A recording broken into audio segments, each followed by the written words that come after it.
जय श्री कृष्ण प्रिय भक्तों, आज हम आपके लिए लेकर आए हैं सफला एकादशी व्रत कथा।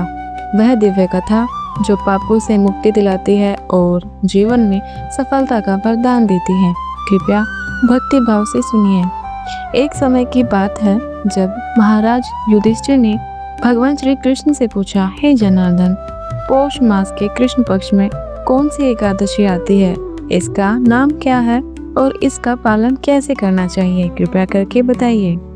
भगवान श्री कृष्ण मुस्कुराते हुए बोले, हे धर्मराज, पौष मास के कृष्ण पक्ष में आने वाली एकादशी का नाम सफला एकादशी है। इस दिन भक्तों को भगवान नारायण की पूजा अर्चना करनी चाहिए। अब मैं तुम्हें इसकी पौराणिक कथा सुनाता हूँ, ध्यान से सुनो। प्राचीन समय में चंपावती नाम की एक सुंदर नगरी थी। वहाँ महिष्मान नाम के एक धर्मनिष्ठ और पराक्रमी राजा राज्य करते थे। उनके 4 पुत्र थे।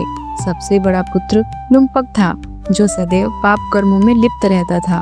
वह परस्त्री गमन, जुआ खेलना, ब्राह्मणों और शास्त्रों का अपमान करना, वैष्णवों की निंदा करना ऐसे घोर पाप करता था। उसके इन कर्मों से राज्य पर बुरा असर पड़ने लगा। अंत में राजा ने उसे राज्य से निष्कासित कर दिया। लुम्पक जंगल में रहने लगा। वहाँ भी उसकी पाप प्रवृत्ति नहीं गई। दिन में जंगली पशुओं का शिकार करता, उनका मांस खाता था। रात में नगर में चोरी और लूटपाट करता। जंगल में एक प्राचीन विशाल पीपल का वृक्ष था, जो भगवान विष्णु का प्रिय था।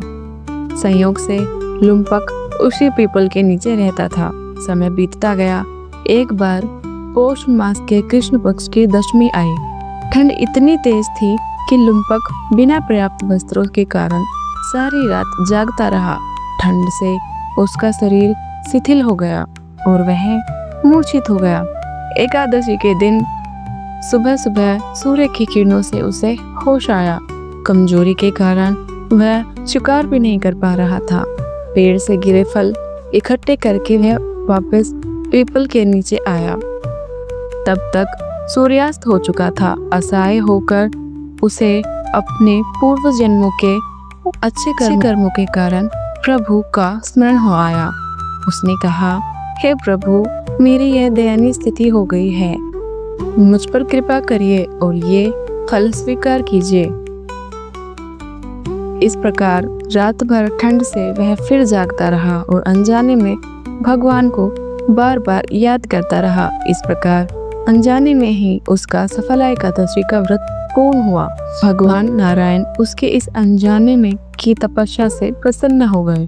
अगले दिन सूर्योदय होते ही एक दिव्य तेजस्वी सफेद घोड़ा उसके सामने आकर खड़ा हो गया। भगवान की कृपा से उसकी स्थिति पहले से बेहतर होने लगी और आकाशवाणी हुई कि हे वत्स, भगवान नारायण की कृपा और सफला एकादशी के पुण्य से तुम्हारे सारे पाप नष्ट हो गए हैं।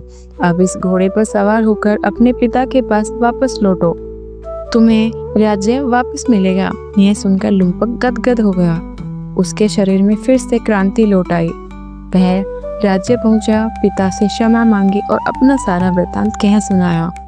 राजा ने उसे सद्गुणी देखकर अत्यंत प्रसन्नता प्रकट की। अपना राज्य अपने पुत्र को सौंपकर स्वयं वन में तपस्या करने चले गए। लुम्पक ने धर्म पूर्वक राज्य किया, जीवन भर भगवान की भक्ति की और अंत में वैकुंठ धाम चले गए।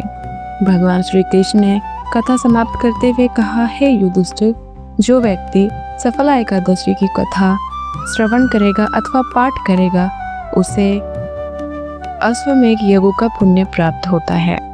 उसके सारे कष्ट दूर हो जाते हैं और जीवन सफल हो जाता है। इसी प्रकार बोलिए श्री हरि विष्णु भगवान की जय। दोस्तों, उम्मीद है यह भक्ति से भरी कथा आपको पसंद आई होगी। अगर हाँ, तो लाइक करें, कमेंट कर कृष्णा जरूर लिखें और अपने परिवार मित्रों के साथ जरूर शेयर करें। अगली कथा में फिर मिलते हैं, तब तक राधे राधे।